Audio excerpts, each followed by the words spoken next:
Railway station पर फौजी भूत और चुड़ैल की राखी। रात के 2 बजे। ठंड में सौतेली बहनें। माँ, ये जगह कितनी ज्यादा सुंदर है ना। मैंने तो सोचा था मैं इस बार अपने विंटर वेकेशन में कहीं पर भी नहीं जा पाऊंगी। हाँ बेटा, ये पहाड़ी इलाका मुझे भी बहुत सुंदर लगा। उर्वशी, सौंदर्या, चलो हम लोग वहाँ चलते हैं। वहाँ का व्यू कितना ज्यादा सुंदर है ना। साहब एक गुब्बारा ले लो। बेटा, इतनी सी उम्र में आप लोग सड़क पर ऐसे गुब्बारे बेच रहे हो, कहीं कोई गाड़ी आ गई तो? आपके माता पिता कहाँ हैं? हम दोनों का दुनिया में कोई नहीं है। ये गुब्बारे बेचकर दिन में 10-20 रुपए कमा लेते हैं और उसी से ही गुजारा चलाते हैं। आप ये कुछ पैसे रखो और इससे कुछ खा लेना, ठीक है? नहीं साहब, हमें ये पैसे ऐसे मुफ्त में नहीं चाहिए। हम लोग गरीब हैं, लेकिन हम मेहनत का ही खाना पसंद करते हैं। आप इसके बदले ये सारे गुब्बारे ले लीजिए। उन दोनों बहनों को इतनी छोटी सी उम्र में इतनी ईमानदारी और मेहनत से काम करता देख सौंदर्या के दिल के अंदर उन दोनों बहनों के लिए ममता जाग जाती है। इन दोनों बच्चों का इस दुनिया में कोई नहीं है। देखिए ना, ये दोनों कितनी ज्यादा प्यारी और मेहनती हैं। क्यों ना हम इन्हें गोद ले लें। वेद को भी वो दोनों छोटी बहन बहुत ज्यादा पसंद आती हैं और वो उन दोनों बहनों को गोद ले लेता है। बेटा, ये सब तुम दोनों के लिए है और आज के बाद तुम तीनों बहनें हो। तुम तीनों कभी भी एक दूसरे का साथ नहीं छोड़ना। हम कभी भी एक दूसरे का साथ नहीं छोड़ेंगे। जब से ये दोनों इस घर में आई हैं, तब से मम्मी पापा सिर्फ इन दोनों से ही प्यार कर रहे हैं। मुझे तो भूल ही गए हैं। जो चीज सिर्फ मेरे लिए आई थी और वो चीज अब इन दोनों के लिए भी आ रही है। उर्वशी मन ही मन कीर्ति और सृष्टि से नफरत करने लगती है। वेद और सौंदर्या का सृष्टि और कीर्ति को इतना प्यार करना उर्वशी को बिल्कुल भी पसंद नहीं था, लेकिन शायद भगवान को कुछ और ही मंजूर था। ऑफिस जाते समय सौंदर्या और वेद की गाड़ी का ब्रेक फेल हो जाता है, जिससे उन दोनों का एक भयानक एक्सीडेंट होता है और दोनों की फौरन ही मौत हो जाती है। मम्मी पापा, आप दोनों क्यों मुझे अकेला छोड़कर चले गए? आप दोनों के अलावा मेरा इस दुनिया में कोई भी नहीं है।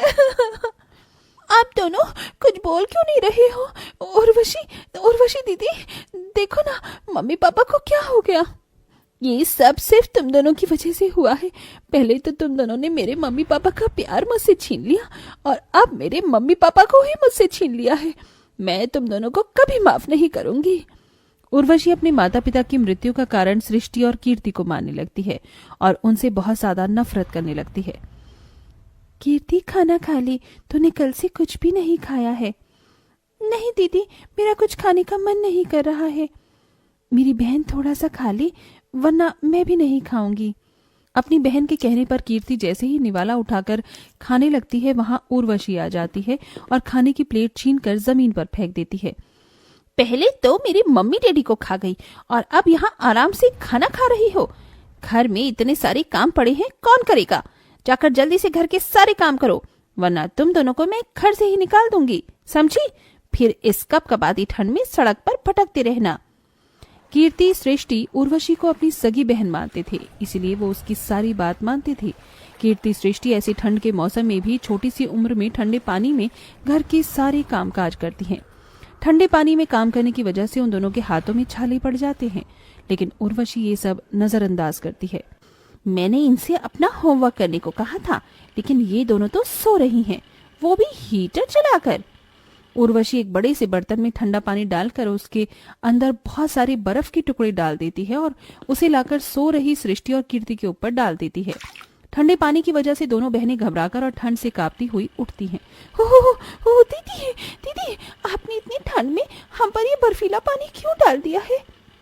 मेरा बस चलता तो मैं तुम दोनों पर बिल्कुल खौलता हुआ पानी डालती, लेकिन वो क्या है ना, गर्मी का मौसम नहीं है, ठंड का मौसम है, इसलिए मैंने तुम पर ये ठंडा ठंडा पानी डाला। अब तो तुम दोनों की आँख खुल गई होगी ना, तो चलो जाकर मेरा होमवर्क करो और मेरे लिए गर्मा गर्म कॉफी बना कर लाओ। अच्छा दीदी, मेरी तबीयत खराब है, मैं आपका होमवर्क बाद में कर दूंगी, मुझे थोड़ी देर आराम करने दीजिए। तुझे आराम करना है? अगर तू आराम करेगी तो घर के सारे काम कौन करेगा? मेरे माँ बाप को खाकर तुम दोनों बहनों को चैन नहीं मिला क्या, जो अब तुम्हें आराम भी करना है? जितना बोला जाए उतना ही करो, समझी? उर्वशी का ऐसा बर्ताव कीर्ति और सृष्टि के पास सहने के अलावा और कोई चारा ही नहीं था। दोनों ही हमेशा अपनी सौतेली बड़ी बहन के सारे अत्याचार सहती और कभी कोई शिकायत नहीं करती। उर्वशी दिन रात उन दोनों से ठंड के मौसम में ठंडे पानी से काम करवाती और कभी उन्हें गर्म चिंटे से जलाती तो कभी कभी उन्हें पहनने के लिए गर्म कपड़े तक नहीं देती। लेकिन दोनों ही सौंदर्य की बातों को याद करते हुए सब कुछ सहती हैं। समय बीतता है और आज ये तीनों बहनें बड़ी हो जाती हैं। कितनी बार कहा है तुमसे कि मेरी परमिशन के बिना तुम लोग गर्म कपड़े नहीं पहनोगी, लेकिन तुम दोनों इतनी मोटी मोटी जैकेट पहनकर आराम कर रही हो। मैंने कहा उतारो ये जैकेट। तुम्हारी वजह से बचपन से लेकर आज तक मैं कैसे अपने माता पिता के प्यार के लिए तड़पी हूँ, उतना ही तुम दोनों भी ठंड में तड़पोगी। दीदी, हमें कितनी बार आपसे कहा है कि हम मम्मी पापा की मौत के जिम्मेदार नहीं हैं। आखिरकार वो हमारे भी तो मम्मी पापा थे ना। नहीं, वो सिर्फ मेरे मम्मी पापा थे। मैं उनकी सगी बेटी हूँ, ना कि तुम। उर्वशी अपनी दोनों सौतेली बहनों पर चिल्ला ही रही होती है कि तभी वहाँ उर्वशी के मामा मामी ओम प्रकाश और जूही आते हैं। उर्वशी बेटा, कैसी हो तुम? मामा मामी, आप दोनों यहाँ? आप दोनों ने मुझे बताया क्यों नहीं कि आप आ रहे हैं? अगर हम तुम्हें बताती तो हम तुम्हें सरप्राइज कैसे देते? ये तुम दोनों यहाँ खड़ी खड़ी मेरी शक्ल क्या देख रही हो? जाओ मामा मामी के लिए नाश्ता लेकर आओ। उर्वशी बेटा, तूने अभी तक अपनी इन दोनों सौतेली बहनों को अपने साथ रखा हुआ है?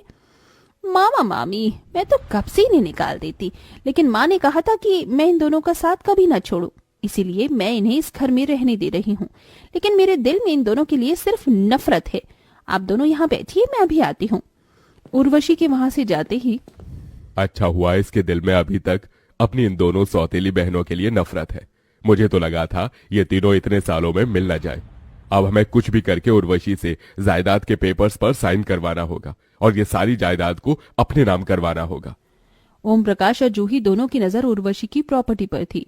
ओम प्रकाश और जूही को बात करते हुए कीर्ति और सृष्टि देख लेते हैं और जाकर ये सारी बात उर्वशी को बता देते हैं। तुम दोनों को शर्म नहीं आती मेरे मामा मामी के खिलाफ ऐसी साजिश करते हुए? पहले मुझसे मेरे माँ बाप को छीन लिया और अब मेरे मामा मामी को मुझसे दूर करना चाहती हो। दीदी, हम सच कह रहे हैं, हमारी बात पर विश्वास करो। जस्ट शट अप, निकल जाओ मेरे घर से और मुझे अपनी शक्ल मत दिखाना।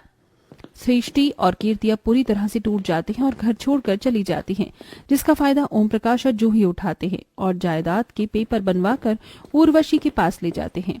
ये किस किस चीज के पेपर हैं? उर्वशी बेटा, ये पेपर तेरे माता पिता ने बनवाकर मेरे पास संभाल कर रखे थे। इन पेपर पर साइन करने के बाद तू अपने बिजनेस को पूरी तरीके से टेक ओवर कर सकती है। लेकिन मम्मी पापा ने तो मुझे कभी इसके बारे में कुछ नहीं बताया। तू उस समय बहुत छोटी थी। चल, अब जल्दी से साइन कर दे। ये पेपर हमें अब कोर्ट में भी जमा करवाने हैं। उर्वशी को जूही और ओम प्रकाश पर शक होता है। उर्वशी उन पेपर पर साइन करने से पहले उन पेपर को पढ़ लेती है, जिसे पढ़कर वो जान जाती है कि वो पेपर बिजनेस के नहीं बल्कि उसकी प्रॉपर्टी के हैं और उसके मामा मामी उसकी प्रॉपर्टी अपने नाम करवा रहे हैं। सृष्टि कीर्ति बिल्कुल ठीक कह रहे थे। आप दोनों की नजर में मेरी प्रॉपर्टी पर है। काश मैं उनकी बात मान लेती। हाँ बेटा, काश तुम उनकी बात मान लेती। चल, अब जल्दी से इन पेपर पर साइन कर दे, वरना ये गन की सारी गोली तेरे भेजे में उतार दूंगा। मैं पेपर्स पर साइन नहीं करूंगी। ये प्रॉपर्टी मेरे मम्मी पापा की है, ना कि तुम्हारी। उर्वशी के साइन न करने पर उसके मामा मामी उसके साथ जबरदस्ती करने लगते हैं कि तभी सृष्टि और कीर्ति वहां पुलिस के साथ अचानक आ जाती हैं। पुलिस ओम प्रकाश और जूही को गिरफ्तार कर लेते हैं। दीदी, आप ठीक तो हो ना? आपको कहीं चोट तो नहीं लगी? कीर्ति, सृष्टि, मैं ठीक हूँ, लेकिन तुम दोनों तो घर छोड़कर चली गई थी ना? हाँ दीदी, लेकिन हम आपको ऐसी हालत में अकेला नहीं छोड़ सकते थे, इसीलिए हम पुलिस के पास गए और हमने उन्हें सब बता दिया और हम लोग सही समय पर यहाँ पुलिस के साथ पहुंच गए। अब आप इस घर में आराम से रह सकती हो। अब हम आपको कभी अपनी शक्ल नहीं दिखाएंगे। सृष्टि, कीर्ति, रुक जाओ। अगर तुम दोनों चली गई तो हमेशा के लिए घर में मैं अकेले रहकर क्या करूंगी? मुझे माफ कर दो। बचपन से लेकर बड़े होने तक तुम दोनों के साथ बहुत बुरा किया है मैंने। मम्मी पापा की आत्मा को ये सब देखकर बहुत दुख हो रहा होगा, लेकिन अब मुझे मेरी गलती का एहसास हो गया है। अपनी इस बड़ी बहन को माफ कर दो। आप हमसे माफी मत मांगी। आपने हमें स्वीकार कर लिया, यही हमारे लिए काफी है। हमें हमारी बड़ी बहन मिल गई और हमें कुछ नहीं चाहिए। उर्वशी अपनी दोनों बहनों को गले से लगा लेती है, जिसके बाद अब तीनों बहनें प्यार मोहब्बत से एक साथ खुशी खुशी रहती हैं।